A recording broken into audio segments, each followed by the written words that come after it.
There are reports this morning from a leaked document that Glasgow City Council are considering cutting 800 teaching posts. The General Secretary of the SSTA Teachers Trade Union said this would potentially write off the current generation of young people. So was the First Minister aware that an SNP-run council was considering such a drastic cut in teacher numbers? First Minister.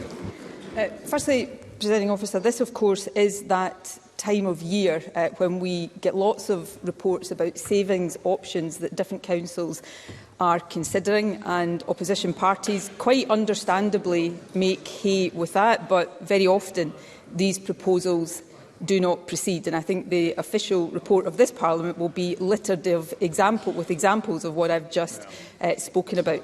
In terms of these particular proposals, I've not seen the detail of these.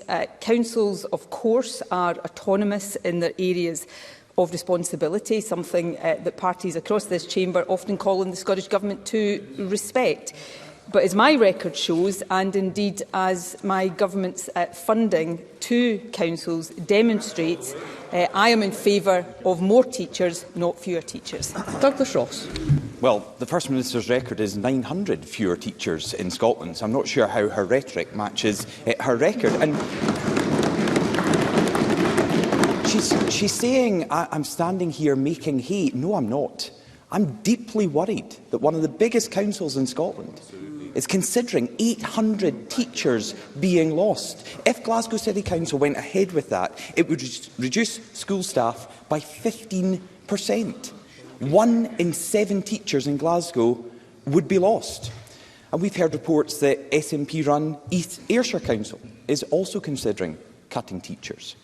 East Renfrewshire is contemplating very serious cuts to education.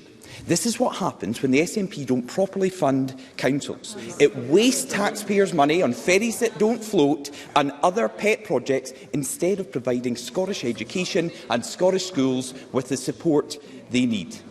So will the First Minister tell us, if she's listening to the questions, will the First Minister tell us, as a result of her budget choices and costly mistakes, how many teachers are going to lose their jobs in Scotland? First Minister. Well, I'll come on to my government's budget choices in a moment, but let me issue, with the greatest respect to Douglas Ross, I'll answer the questions. Let's hear the First Minister, please. And I'll answer the questions fully. But firstly, on the general issue, I know, and we've seen this week, that Douglas Ross favours riding roughshod over the decisions and powers of democratically elected institutions. I, on the other hand, thank you. Respect the autonomy of democratically elected institutions. But to come to budget choices, let me set out the budget choices of this government. In this financial year, 2022-23, this government provided £145 million of additional funding to local authorities to employ up to 2,400 more teachers and 500 more classroom assistants. That funding, of course, is being protected in the budget that we have put forward for the next financial year. And, of course, overall, we are increasing the resources available to councils by over £570 million. That's a real terms increase of £160.6 million. So there's the budget choices of this government, presiding officer. Had we followed the advice, of course, of the Conservatives, we wouldn't be able to do all of that because we'd have cut taxes for the very richest people in the country. Douglas Ross. So first I asked Nicola Sturgeon about 800 teacher losses potentially happening in Glasgow. No answer. The next question was how many teachers fear losing their jobs across Scotland as a result of her government's budget. No answer again. And there are 900 fewer teachers in Scotland since Nicola Sturgeon's government came to power. That is the reality. But let's just look at quotes about the First Minister's budget. This is from SNP councillor Shona Morrison, the leader of the council umbrella group COSLA. SNP councillor Shona Morrison said this: "The reality of this situation is that Yet again, the essential services councils deliver has not been prioritised by the Scottish Government. The Scottish Government. That is the reality that councils and councillors, including SNP councillors, are facing across Scotland. But let's remember, more than 6 years ago, Nicola Sturgeon made bold promises about education, that it would be her #1 priority. She claimed her government would close the attainment gap completely. But yesterday, her own Education Secretary rubbished Nicola Sturgeon's promise. Shirley Ann Somerville said, and this is a quote, "I think in reality that is exceptionally difficult, if not impossible, to achieve, to get to the point of zero." So is the Education Secretary right that the First Minister's key promise is never going to happen? First Minister. Our commitment to substantially eliminate the poverty-related attainment gap by 2026 still stands. I've said that in the Parliament before, and I say it again today. Although, let me stress that phrase, poverty-related attainment gap. Of course, we are also trying to tackle child poverty through something that I think Douglas Ross might have referred to as a pet project earlier on, the Scottish Child Payment, for example. And that task of tackling child poverty and helping reduce and substantially eliminate the poverty-related attainment gap wouldn't be as difficult as it is if we didn't have a Tory government pushing more children into poverty every single week. Let's come back, Presiding Officer, to teachers.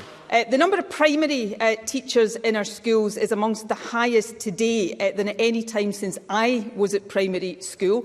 The overall teacher-pupil ratio is the lowest in the UK.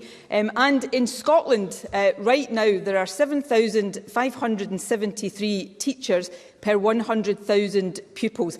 That compares to just 5,734 where the Conservatives are in government in England. And of course, as I said, we're providing £145 million to councils to support additional teachers. So that's our funding choices, that's our record, and I am proud to stand on it. Douglas Ross. Nicola Sturgeon is proud to see SNP councils considering cutting teacher numbers. You're proud of that, First Minister. You should be embarrassed, if not disgraced. Nicola Sturgeon said, "Judge me on education." Well, the Education Secretary has done exactly that and found that the First Minister makes promises her government won't meet. Her failures have left teachers frustrated, disappointed and angry. Today, schools in North Lanarkshire and Moray are on strike. Tomorrow, it's Angus and East Bartonshire. Next week, schools in another 10 council areas go on strike, including here in Edinburgh. The following week, another 10 are striking from Borders to Aberdeenshire. After years of disrupted education because of the COVID pandemic, when the Scottish Government was too quick to shut down schools and limit teaching time, pupils are once again getting a raw deal. All of this affects young people's opportunities and causes real problems for parents. So can the First Minister tell young people and Scottish families, will education ever be her #1 priority? First Minister. Well, I'll let the people of Scotland continue to judge the record and the actions and the decisions of this government. Let me repeat some of that. At a time when the Tories have been slashing budgets for local councils, this government, in the budget we have put forward for next year, is increasing council budgets by over £570 million. We are providing £145 million to councils to support the employment of additional teachers. Again, let me repeat, something we would not have been able to do had we followed Douglas Ross's advice and cut taxes for the highest paid. Instead, we are asking those at the top of the income spectrum in Scotland to pay a little bit more to protect our public services. And in terms of pay dispute with teachers, this is a government that continues to negotiate and to seek settlement. Again, That stands in marked contrast to where the Conservatives are in power, where the Education Secretary in England said this week that we didn't negotiate pay with teachers because Briefly, that First is not Minister. what the government is here to do. The Tories, of course, are trying to take away the right to strike of public sector workers. We will continue to seek fair pay deals in the NHS, in the teaching profession and elsewhere across our public sector. We will continue to take decisions that prioritise education, that prioritise health, in stark contrast to anything and everything the Scottish Conservatives do. Question number 2.